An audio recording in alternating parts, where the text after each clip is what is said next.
So, the truckers in Canada are being screwed over. They're the actual workers, and the left is turning their back on them, which is a big, huge tactical mistake. That's worker militancy that they should funnel into their left-wing political parties, but they won't. They're seeding them, as Professor Richard Wolff said on the show. It's a huge mistake. Those are actual workers. They're joined now by farmers in Canada. And so they can't get funding, right? Because what Justin Trudeau has done is pretended they're terrorists. He's invoked the Emergency Powers Act in Canada, and so he's shutting off their funds. That the GoFundMe won't give them the money. You saw that. So they found this Christian place that would send them money. It's called Give, Send, Go. So Give, Send, Go is another one of those, like an online GoFundMe, correct? And so they were giving money to the truckers. People could donate there. And then something happened. What happened? A leak site said it has received a cache of information, including about donors to the Ottawa Truckers Freedom Convoy protest after fundraising site Give, Send, Go was targeted by hackers overnight. Did you hear about this, Jackson? I did. Did you see the video of the hacker? Yeah, I'm going to play it at the end. Okay. On Monday, Give, Send, Go's website said it was under maintenance hours after the site was hijacked and redirected to a page believed to be controlled by the hackers, which no longer loads. The redirected page condemned the truckers who descended on Canada's capital to oppose mandatory COVID-19 vaccinations, causing widespread disruption to traffic and trade for more than a week. The page also contained a link to a file containing tens of thousands of records of what was described as raw donation data and those who donated to the Freedom Convoy. A short time later, nonprofit leak site Distributed Denial of Secrets said it had received 30 megabytes of donor information from Give, Send, Go, including self-reported names, email addresses, zip codes, and IP addresses. So they're getting ready to dox those people. That's what it sounds like. Threats close Stella Luna Gelato's Cafe after owner's name appears in Give, Send, Go data leak. So we got a call from the team saying we're getting phone calls here, Giuliani said in the phone interview Monday. I said, what's going on?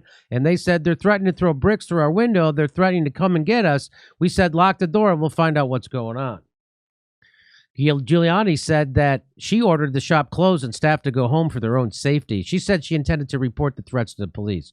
So I guess she was on that list of donating to people, and so that's the kind of stuff that's happening to her. And this guy, this is the guy, right, Jackson? Is that the guy? I think so, yeah. So this is the guy who people are saying was the guy who hacked that website and got those people's data. This guy, he said, we don't dox, you fucking rejects do it to yourselves, mostly because you're not smart. Well, so here's the Give, Send, Go donor list. Well, what do you call that? So here's the Give, Send donor list. Dean Blundell's Sports News Pod. Let me know if you find anyone famous or a neighbor who funded the insurrection. I hope it wasn't your mom. Give, Send, Go donor lists. So that, to me, and he's doing it on Twitter. He can do that? So I think that certainly is against Twitter's policies. But again, if you're doing something horrible at the behest of the establishment or Big Pharma, it's never going to be punished. If you lie about the vaccines in a way that the Big Pharma wants you to, it'll never be punished. That's what I was going to say. You can't be prosecuted for a federal crime if you're being paid by the federal government to commit a federal crime. That's right. So Max Blumenthal points out, when I published a report exposing Chrystia Freeland's former employers at Reuters as a UK intelligence cutout, Twitter slapped a label on its warning of hacked material. But why isn't there one for this? Twitter said it wouldn't allow any sharing of the Hunter Biden laptop story because it was hacked info. Yet Twitter is freely allowing the sharing of all the hacked names of the Canadian trucker donors. I'd love to hear an explanation from Twitter on this inconsistency. There isn't one.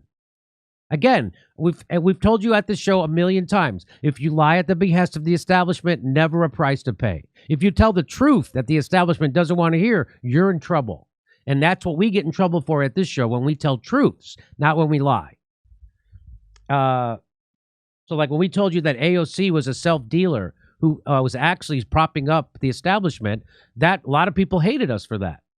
But that was the truth, and that's what got me hit pieces put out on me in New York Magazine and at Newsweek and all. Everybody, I trended on Twitter, people hating on me.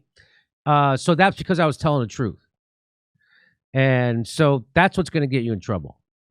So same thing when I told people that Bernie was lying to you about the CARES Act, that he didn't get you unemployment insurance. That was a lie because it was a lie, and Bernie's a grandstanding liar who sold you out multiple times, and that was the biggest one. And he'll do it again. He's doing it right now. Bernie's not going to stop selling you out. So that's what people get pissed off when I tell them truths they don't want to hear. And so here is this guy. This is apparently the dude who hacked Give, Send, Go. This is apparently the guy. I can't say for sure, but here we go. Nothing scares me. Nothing. Yes, I doxed the truckers. I did it. It was me. I hacked Give, Send, Go, baby. And I do it again. And so I think the reason why he feels so cocky is because people have said he's actually been employed by the FBI before. People have said, have you seen that, Justin? So actually, yeah, I have. I mean, it wouldn't be surprising. Ilhan Omar actually stood up for that lady in the Freed Org. That was kind of a big deal that she did that. But let's go to this. Yeah, all right. And so I just want to let you know, why would Twitter let that happen, Jackson? Why would Twitter let that go? That's hack material, and you're doxing people. So that's weird. As with everything, surrounding COVID, the censorship only cuts in one direction, and there I have seen people discuss other instances in which that guy has hacked and leaked private information like that.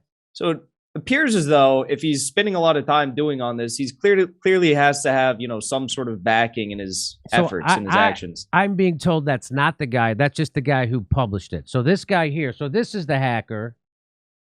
So this is those are two separate guys? I think these are separate guys. I think this is the guy who's claiming to be the hacker, and then this guy is just the guy who published it. That's the guy. They kind of both look similar in a bad way. Yeah, I agree. I agree. Yeah, so apparently that's Dean Blundell. So he's the guy who just published it. He didn't hack it, and then this is the guy who hacked it. Okay. Yeah. If they end up being like Joy Behar and they keep a mask over their face for all the rest of eternity, I don't think anyone's going to be too upset about that. Yeah. So Ilhan Omar defends Freedom Convoy donors after Give, Send, Go look. That's nice. So I don't care about it that much, but it was nice that she's doing that. Why not defend the Freedom Convoy as a whole? Why not just do that? I know. Just go ahead and make that extra step, Ilhan. So I just want to remind people that that's the opposite of being a truth teller or a muckraker. That's the opposite of speaking truth to power. That's actually punching down at private people with no power. When you dox those people, when you stop Give, Send, and I want to remind you that's what the Intercept did. Remember the Intercept did that, and they tried to raise funds off it. They got the doxing information, the names, addresses, emails of the people who were using Gab. And they got their private conversations, and they wanted you to help go through the conversations to find them saying bad stuff. Regular people. They wanted to help you find and that's what he's talking about. This is repulsive. The Intercept was founded during the Snowden story to defend privacy rights and oppose the security state. Now the liberal DNC hacks who edit the Intercept are boasting that they got personal data from Gab users and are sorting through it, doing the FBI's work to find extremists. Well, there's nothing more progressive than invading personal privacy and trying to exploit people for private conversations, right? Unbelievable, right? Unbelievable. So that's the new black, right? The new black is to do this, to punch down. Hard to imagine a worse perversion of the Intercept's mission than using hacked documents to shine a light on the communications of ordinary citizens. So we got it. I don't have to go. It's a different story. So there's what's happening with Give, Send, Go. So they're using every trick. And I heard that guy who did hack it. Did you say you saw that he had already... there were stories about how he's worked for the FBI. I saw a story, but I don't know if it's true. Did you see that? I saw other instances in which he had hacked. I don't know directly working for the FBI or not. Oh, okay. All right. Can't confirm. But I think that's why he would feel so cocky as to say that out loud, right? Don't you think? Yeah, I mean, if it walks like a duck and quacks like a duck, probably is, right? Probably a duck, right?